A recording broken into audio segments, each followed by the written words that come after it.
We're discussing the continued decline in the Turkish lira. The native currency of Turkey started in 1923, originally supposed to be pegged to the US dollar. We'll get a bit more into the history later, but really what inspired me to make this video is over the weekend, we saw a massive drop in the Turkish lira as the president of Turkey. I'm currently here in Istanbul and I've seen a lot of things going around in like local newspapers about this, but he fired the actual third central bank head in the past 2 years. So this is pretty insane in a 2-year span, getting rid of 3 central bank heads. This currency has gone through a lot of fluctuations over the past years and really in its total history. And again, we will talk a little bit more about that, but what I want you to understand as far as currency goes. So when you see news articles saying we're seeing a plummet in something, it's a lot different than what we talk about a lot on this channel. While currencies can be investment if you're actively trading them through things like Forex, where you're using leverage, because since there's not large moves, there's not a ton to be made if you're just trading spots. So let's say,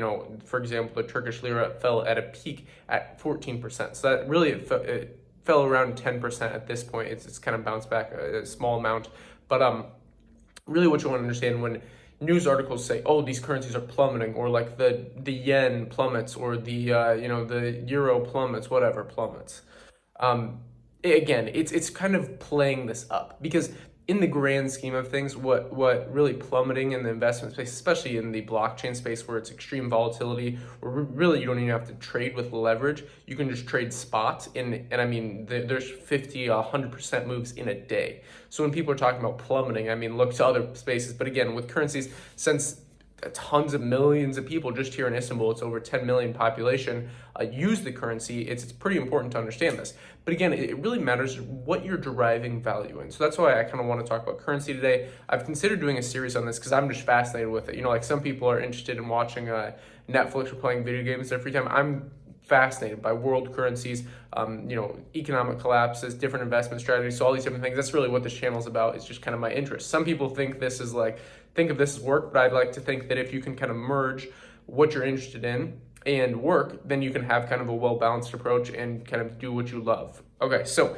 anyways, the Turkish lira right here. This may, to some Americans who've never been to Turkey, seem like a lot of money. For Turkish citizens, you're going, hey, that's under, what is this?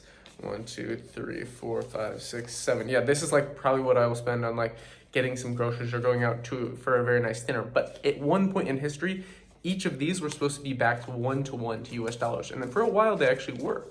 But as the US, the whole Bretton Woods system happened, the Federal Reserve System is created. Go read the book, The Creature of Jekyll Island. I've made videos on this in the past. I'm not going to really dive into the US economic history, but it is important to touch on Bretton Woods and when Nixon took the dollar off the gold standard. So the reason this affects the Turkish lira and all global currencies is because originally, humans didn't derive value in paper. They derived value, they didn't derive value in paper. They derived value in physical things. Gold has been a currency for a very, very long time.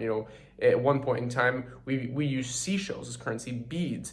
And at the very, very beginning, if you read a great book called Stone Age Economics, they talk about really reciprocity. So if you were a farmer and I made clay pots, I would trade a clay pot for maybe eggs. Something like this. It's reciprocity, or like a good deed for another good deed. It's same thing like tit for tat. Like you help out a neighbor, they help you out, or you help out a friend, they help you out. So when we did this, it was kind of balanced because each individual person was balancing the value transfer. But once we started moving to a paper standard, really when the Bretton Woods system was kind of the beginning of this, when all these countries around the world started to go, we did have paper currencies obviously before this, and that's, you can talk about the Great Debasement, but I won't bore you with that too much. But essentially what the Bretton Woods system did is they decided, okay, so each of these countries are kind of driving all this value in all these different places. But let's have one global reserve currency to peg things off of, to help with global trade, to help with exports, imports, all these different things. And they decided the United States would be it. Because, at this time, global economic superpower, some people still think the United States is. That's up for debate. I'm not going to get into that in this video. But that was fine and dandy for a long time. All these countries decided on it. Cool, let's go with it. It wasn't until in the 70s that President Nixon took the dollar off the gold standard. You have to remember at this time, the dollar was backed up with gold, a hard asset. You cannot print more gold. You can mine more gold, but there's a fixed supply. You have to understand this. It's not like you cannot just turn on a money printer and print more gold. And in this case, when Nixon took the dollar off the gold standard, it kind of showed this case where it's like, okay, so now the dollar's global reserve currency, but wait a second. Everything that we're deriving value in that is pegged to this, supposed to be pegged to the dollar, like the Turkish lira was supposed to be, is now what's going on with these things. So if the dollar is not pegged to anything, how are we deriving value in the secondary currency that's not pegged to the global reserve currency? And that's really where you start to see the decline in the Turkish lira. They actually had to start a new Turkish lira. So again, originally, as I said, this should be $700. I can go to an ATM right now, use about $100 and pull out 1,000 Turkish lira. So you can see when you talk about a historical plummet, like some people are talking about in the news, how yes, the Turkish lira did plummet over the weekend after this news with the president firing the central bank head.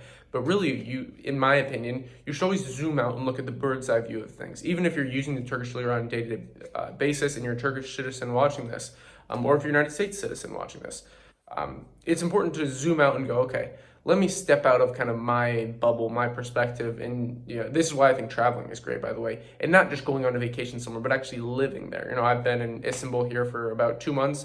I'm heading to Bodrum in about 2 weeks. So I love Turkey. Beautiful country. Love the people. So welcoming, so hospitable. Food's amazing, and the currency's interesting. So it kind of helps you essentially step out of this. Like if you've only been using one currency your whole life, if you've only been using the euro, if you've only been using the Australian dollar, the Canadian dollar, it's important to step out of that and go, let me study all these currencies. What has happened with all of these? How has money moved around? And really the reason I find it interesting is because some people would go, oh, that doesn't interest me. But you work your whole life and you capture value in one thing. And that thing is your home currency. And it's supposed to be money. But really, in my mind, money is hard assets. So in my mind, hard assets are things like sound money. And you can disagree with me on this. Let me know in the comments. But if you look at overall history, it's not paper. Paper is not what you should derive your value in. You should derive your value in sound money, something that is not inflationary. So things like, I would say, commodities, things like silver, gold, you could derive some value. And that's why I think it's great to have these different investments, because you're hedging against inflation.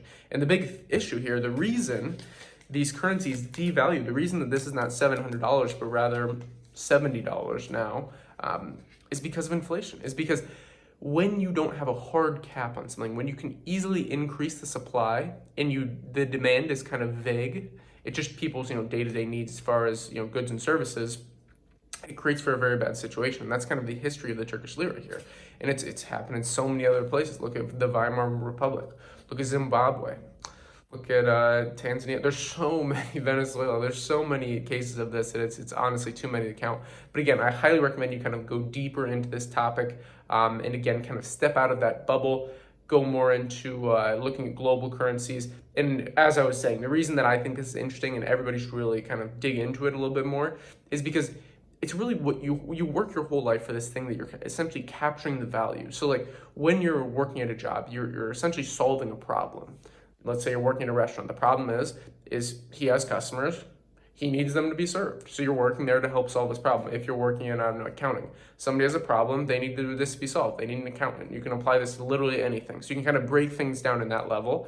And again, this is very bird's eye view. So you can get very nuanced. This in the micro, you can go, oh, there's complications with the restaurant. There's complications with accountants. It's very true. But let's look at the macro. Let's look at the bird's eye view and start going, okay, how are all these people deriving their value? They're working they're trading their time for money, and most people think of money as currency, but kind of switch your perspective on this. That's why I highly recommend, if you have the time, go check out the video on the Euro-dollar system, the Bretton Woods system I have the petrodollar system, many other things. I talk about the gold standard, all these different ones, but it's pretty much it for today's video. Let me know what you think about this story with the Turkish lira. Anyways, I thought I'd have this little prop here today. This is real liras, but yeah. Anyways, as always, if you enjoyed this video and you want to see more about currencies, kind of this global macro topic sort of things, let me know in the comments down below. If you enjoyed it, like, subscribe button all, invest global, and until next time.